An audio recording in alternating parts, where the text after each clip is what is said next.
Metabolism के बाद में नेक्स्ट फीचर आ जाता है आपका सेलुलर ऑर्गेनाइजेशन, जिसे हम कोशिकीय संगठन भी कहें। अब देखिए कि कोशिकीय संगठन की अगर अपन बात करते हैं तो सीधा सा यहां पर मेन है सभी जीवों का निर्माण कोशिकाओं से हुआ है। सभी जीव किसके बने हुए हैं? कोशिकाओं के बने हुए। इसीलिए हम कोशिका को क्या कहते हैं? फंडामेंटल यूनिट ऑफ लाइफ, जीवन की आधारभूत इकाई है कोशिका, ठीक है ना। उसके बाद में देखिए अगर अपन एक सिंपल सा ऑर्गेनाइजेशन की अगर बात करें तो देखें एक पृथक्कृत कोशिका और इस प्रकार की अगर संरचनात्मक रूप से क्रियात्मक रूप से समान प्रकार की कोशिकाएं हैं तो ये समान प्रकार की कोशिकाएं मिलकर किसका निर्माण करती हैं? उत्तक का निर्माण करती हैं। 4 प्रकार के उत्तक आप जो हैं आपके सिलेबस के अंदर स्टडी करेंगे। उपकला उत्तक हो गया, संयोजी उत्तक हो गया है, आपका पेशी उत्तक हो गया और तंत्रिका उत्तक हो गया। देन उसके बाद में उत्तक जो है वो कंपोज होके विभिन्न प्रकार के उत्तक आपस में मिलकर ऑर्गन या अंग का निर्माण करते हैं।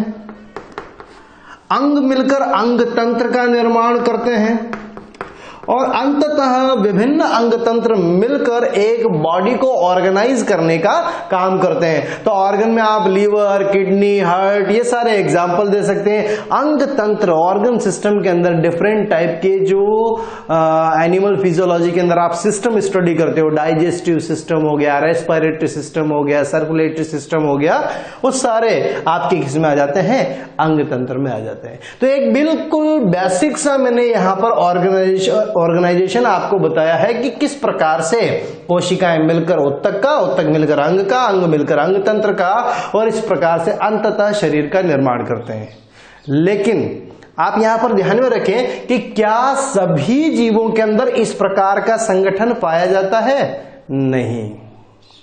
इसी यूनिट के चौथे चैप्टर में आप एनिमल किंगडम स्टडी करेंगे और वहां पर आप अलग अलग प्रकार का बॉडी ऑर्गेनाइजेशन पढ़ेंगे। प्रोटोप्लाज्मिक लेवल का, सेल्यूलर लेवल का है, टिश्यू लेवल का, ऑर्गन लेवल का, ऑर्गन सिस्टम लेवल का, है ना, इस प्रकार से। तो वहां हम इस फिनोमिनन के बारे में, इस कंसेप्ट के बारे में हम वहां पर डिटेल से स्टडी करेंगे। अब देखिए आगे चलते हैं कि सभी जीव कोशिकाओं से मिलकर बने हैं। बिल्कुल कंफर्म है कि सभी जीव कोशिकाओं से मिलकर बने होते हैं, इसीलिए हमने इसे डिफाइनिंग प्रॉपर्टी कहा है। इसीलिए सेल्यूलर ऑर्गेनाइजेशन के फीचर को हमने क्या कहा है? डिफाइनिंग प्रॉपर्टी है, डिफाइनिंग फीचर, क्योंकि इसका कोई अपवाद नहीं। विदाउट सेल कोई लिविंग ऑर्गेनिज्म का अस्तित्व पॉसिबल ही नहीं है। तो अगर कोई जीव है तो उसमें कोशिका है, अगर जीव नहीं है तो कोशिका एब्सेंट होगी, ठीक है ना। अब देखें यहां पर कि सारे जीव कोशिकाओं से मिलकर बने हैं और कोशिकाओं की संख्या के आधार पर या संगठन के आधार पर हम इसे 2 कैटेगरी में इन जीवों को डिवाइड कर सकते हैं, यूनिसेलुलर एंड मल्टीसेलुलर, है ना, एक कोशिकीय और बहुकोशिकीय। अगर एक कोशिकी की बात करें तो ऐसे जीव जो केवल मात्र एक ही कोशिका से मिलकर बने हैं, जिनमें protoplasmic type of body organisation present होता है, वो कौन से होंगे? यूनिसेलुलर। एक ध्यान में रखेंगे इस बात को, पॉइंट नोट कर लीजिएगा आप ये चीज कि एक कोशिकीय जीवों के अंदर जो बॉडी ऑर्गेनाइजेशन है ना, इनका जो शारीरिक संगठन है वो कौन से लेवल का होता है?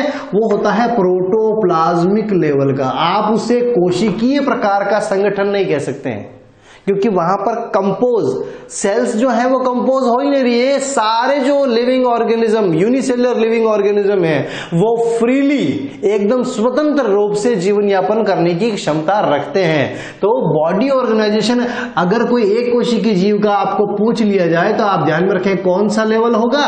प्रोटोप्लाज्मिक लेवल होगा, नॉट अ सेल्यूलर लेवल। तो फिर सेल्यूलर लेवल किस में होगा?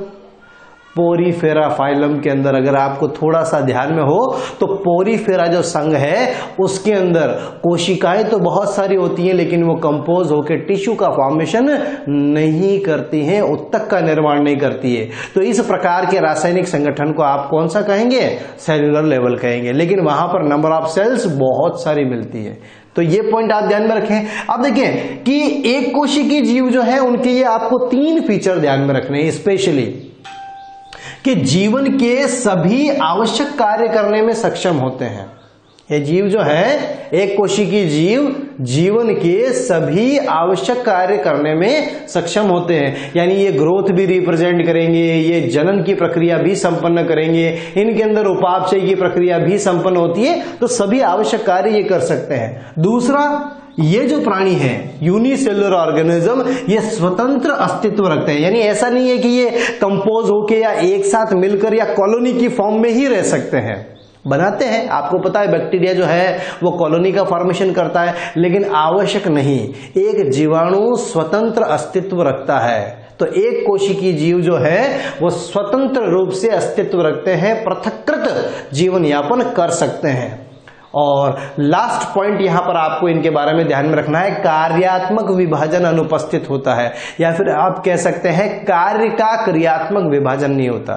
ये क्या बात हुई, कार्य का क्रियात्मक विभाजन? तो एक कोशिका में चलने वाले विभिन्न कार्यों के लिए यहां पर कोई अलग अलग सिस्टम्स प्रेजेंट नहीं होते, कोई अलग डिपार्टमेंट प्रेजेंट नहीं होते, सारे काम उस एक ही कोशिका के जीव द्रव्य के अंदर संपन्न हो जाते हैं। कौन से कार्य? पोषण हो गया, पाचन हो गया, श्वसन हो गया, परिसंचरण हो गया, उत्सर्जन हो गया, ये सारे कार्य ही तो हैं। ये जो सारे कार्य हैं ये केवल और केवल एक ही कोशिका में उसके जीव द्रव्य में संपन्न हो जाते हैं।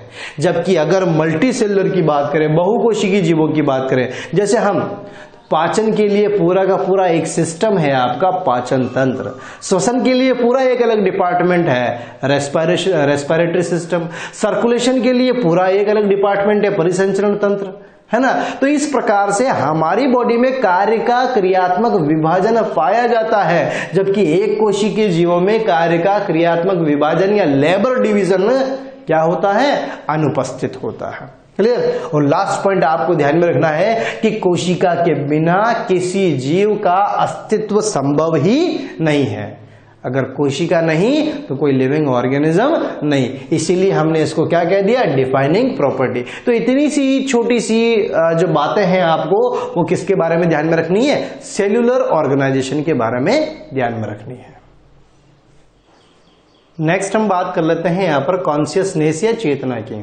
तो देखिए कॉन्शियसनेस या चेतना की अगर बात करें तो एक्चुअल में रेस्पॉन्स टू एक्सटर्नल स्टिमुलाई, यानी किसी बाह्य उद्दीपन के, किसी वातावरणीय उद्दीपन के प्रति यदि किसी जीव के द्वारा कोई प्रतिक्रिया प्रदर्शित की जाती है, कोई रेस्पॉन्स दिया जाता है, तो उसे हम क्या कहते हैं, चेतना कहते हैं। ठीक है ना। तो चेतना लगभग सभी जीवों के द्वारा क्या की जाती है, प्रदर्शित की जाती है। और चूंकि चेतना सभी जीवों में पाई जाती है, इसीलिए हमने इसे क्या कहा, डिफाइनिंग प्रॉपर्टी। तो ये रहा आपका विशिष्ट लक्षण या डिफाइनिंग प्रॉपर्टी है। परंतु ध्यान में रखें, सभी लक्षणों में सबसे जटिल लक्षण कौन सा है, तो कॉन्शियसनेस है। क्लियर। अब देखिए कॉन्शियसनेस में हो क्या रहा है, तो कोई जीव किसी उद्दीपन के प्रति रेस्पॉन्स दे रहा है, किसी स्टिमुलाई के प्रति क्या दे रहा है, रेस्पॉन्स दे रहा है। और जो उद्दीपन, जो स्टिमुलाई है, ये कैसा हो सकता है, ये भौतिक प्रकार का हो सकता है, ये उद्दीपन कोई ना कोई रसायन हो सकता है, और ये कोई जैविक प्रकार का भी हो सकता है। तो यानी किसी भी प्रकार का उद्दीपन हो, चाहे वो फिजिकल हो, चाहे वो केमिकल हो, और चाहे वो बायोलॉजिकल हो, तीनों प्रकार के उद्दीपन के प्रति जीवों के द्वारा क्या दिया जाता है, रेस्पॉन्स दिया जाता है। उसी को हम क्या कहते हैं, कॉन्शियसनेस या फिर चेतना कहते हैं। तो देखें चेतना के कुछ उदाहरण यहां पर दिए हुए हैं, उनको आपको ध्यान में रखना है। पहला आ जाता है फोटोपेरिडिज्म इन प्लांट। बहुत अच्छी तरीके से आप जानते हैं फोटोपेरिडिज्म के बारे में, है ना, जिसे आप दीप्तिकालिता या प्रकाश दीप्तिकालिता कहते हैं, है ना। और जिसके आधार पर हम पादपों को 3 प्रकारों में क्लासिफाइड करते हैं। कौन कौन से, LDP, SDP, DNP, long day plant, short day plant और डे नेचुरल प्लांट, है ना। जिसे आप कहते हैं सामान्यतः दीर्घ दिवसीय पादप, लघु दिवसीय पादप और जो है उदासीन दिवसीय पादप आप कह सकते हैं, या फिर सामान्य दिवसीय पादप आप कह सकते हैं। तो पादपों में पुष्पन की प्रक्रिया पर किसका इफेक्ट पड़ता है, सूर्य के प्रकाश का या उस टाइम का इफेक्ट पड़ता है कि कितने समय तक पादप को प्रकाश उपलब्ध हो रहा है। तो इतनी सी बात आपको ध्यान में रखनी है कि फोटो पीरियडिज्म जो है वो एक तरीके से किसका एग्जाम्पल है, कॉन्शियसनेस का। प्लांट रेस्पॉन्स कर रहे हैं, किसके अगेंस्ट रेस्पॉन्स कर रहे हैं, सनलाइट के अगेंस्ट रेस्पॉन्स कर रहे हैं। दूसरा आ जाता है सीजनल ब्रीडर्स। सीजनल ब्रीडर्स का मतलब होता है मौसमी प्रजनक, और मौसमी प्रजनक का मतलब ऐसे जीव जो किसी एक विशिष्ट मौसम में प्रजनन की प्रक्रिया करते हैं। जैसे हम सिंपल सा एग्जांपल ले लेते हैं एम्फीबियंस, उभयचर। तो उभयचर बारिश के मौसम में या वर्षा ऋतु के अंदर प्रजनन की प्रक्रिया संपन्न करते हैं। इसी प्रकार से हम प्लांट में एग्जांपल है तो सेम हम कहें प्लांट किंगडम के जो एम्फीबियंस हैं लाइक ब्रायोफाइट्स, तो ब्रायोफाइट्स को भी वर्षा ऋतु में ही प्रजनन करने को मिलता है, क्योंकि जनन के लिए किसकी आवश्यकता होती है, वाटर की रिक्वायरमेंट होती है। तो ये ऐसे जीव हैं जो उस एनवायरनमेंट के अगेंस्ट क्या दे रहे हैं, रेस्पॉन्स। तो उनको पता चलता है कि भाई हाँ बारिश का मौसम आ गया है, हमको रिप्रोडक्शन करना है, हमको प्रजनन करना है। तो इस तरीके से हम उनको क्या कह सकते हैं, सीजनल ब्रीडर। और तीसरा पॉइंट यहां पर आपको ध्यान में रखना, except the chemical substance from environment. किसी जीव के द्वारा वातावरण से किसी रसायन को ग्रहण किया जाता है, उसे धारण किया जाता है, उसे अपने शरीर में यूज किया जाता है, यूटिलाइज किया जाता है। यह भी किसके अंदर आ जाता है, कॉन्शियसनेस के अंदर आ जाता है। अब उसके बाद में देखें, यहां पर कॉन्शियसनेस से रिलेटेड एक बहुत ही इंपॉर्टेंट पॉइंट आ जाता है, और वो है सेल्फ कॉन्शियसनेस। सेल्फ कॉन्शियसनेस या स्वचेतना। अगर स्वचेतना की बात करें तो देखें कि केवल और केवल आपको किसमें, मानव के अंदर स्वचेतना देखने को मिलती है। सभी जीवों के अंदर जो स्वचेतना नहीं मिलती, केवल और केवल आपको ह्यूमन बींग्स में ही सेल्फ कॉन्शियसनेस देखने को मिलती है। एक्चुअल में सेल्फ कॉन्शियसनेस है क्या, तो हाईएस्ट लेवल ऑफ कॉन्शियसनेस, जो कॉन्शियसनेस, जो चेतना का सबसे उच्चतम स्तर है, जिसमें मानव को अपने आसपास के वातावरण की जानकारी तो होती है, लेकिन वो अपने आसपास के वातावरण का पूर्वानुमान लगाने की भी क्या रखता है, कैपेसिटी रखता है, क्षमता रखता है। और इसी को हम क्या कहते हैं, सेल्फ कॉन्शियसनेस कहते हैं। उसके बाद में देखें कि एक छोटा सा क्वेश्चन एनसीईआरटी के अंदर दिया हुआ है कि कोई कोमा का पेशेंट है, कोई पेशेंट जिसके अंदर ब्रेन डेड है, मस्तिष्क जो है वो काम नहीं कर रहा है, लेकिन उसके हृदय को, उसके लंग्स को, उसकी किडनी को मशीन से जोड़कर और फिर क्या कर रखा है, उसको एक्टिवेट रखा हुआ है, लेकिन ब्रेन डेड है। ब्रेन डेड का मतलब मस्तिष्क काम नहीं कर रहा है, तो हम उसको जीवित कहेंगे या मृत कहेंगे। तो एक्चुअल में अगर वो ब्रेन डेड है, वो पर्सन ब्रेन डेड है, ब्रेन डेड है, इसका मतलब भाई कॉन्शियसनेस या सेल्फ कॉन्शियसनेस कहां से आती है, ब्रेन से आती है। ब्रेन ही तो हमको उसके अगेंस्ट क्या दिलवाता है, रेस्पॉन्स दिलवाता है। तो अगर ब्रेन डेड है तो इट मीन्स आप कह सकते हैं कि उसके अंदर जो सेल्फ कॉन्शियसनेस है, सेल्फ कॉन्शियसनेस है वो क्या होगी, एब्सेंट होगी। और अगर कॉन्शियसनेस या सेल्फ कॉन्शियसनेस एब्सेंट है तो ऐसे जीव को हम क्या नहीं कह सकते हैं, लिविंग नहीं कह सकते हैं। अगर सेल्फ कॉन्शियस, क्योंकि डिफाइनिंग प्रॉपर्टी है कॉन्शियसनेस, और अगर कॉन्शियसनेस एब्सेंट है तो आप उसे क्या कहेंगे, नॉन लिविंग, और कॉन्शियसनेस प्रेजेंट है तो उसको क्या कहेंगे, लिविंग। तो अगर इस पॉइंट को आधार माना जाए तो वो क्या हो गया, डेड हो गया, मृत हो गया।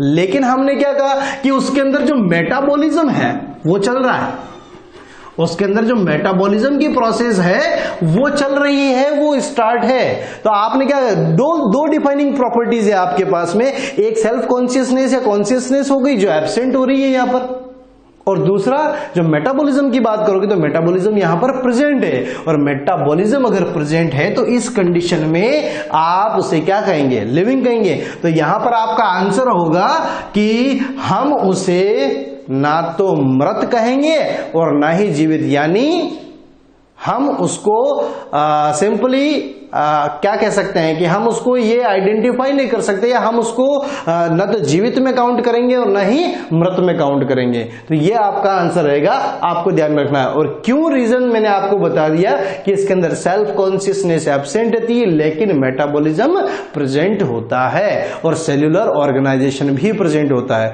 तो बहुत सारे जो फीचर्स हैं वो आपको यहाँ पर लिविंग ऑर्गेनिज्म की जो डिफाइनिंग प्रॉपर्टीज हैं वो मिलेंगी यहाँ पर, लेकिन कुछ जो है वो एब्सेंट होंगी जिसके बेस पर आप उसे मृत नहीं कह सकते। तो ये थी बात किसके बारे में, कॉन्शियसनेस के बारे में। कॉन्शियसनेस के बाद में लास्ट फीचर आ जाता है आपका इंटरेक्शन। और इंटरेक्शन एक डिफाइनिंग प्रॉपर्टी है आपकी, है ना। क्या है ये, डिफाइनिंग प्रॉपर्टी, यानी इसका भी कोई अपवाद उपस्थित नहीं है, सभी सजीवों के अंदर देखने को मिलता है।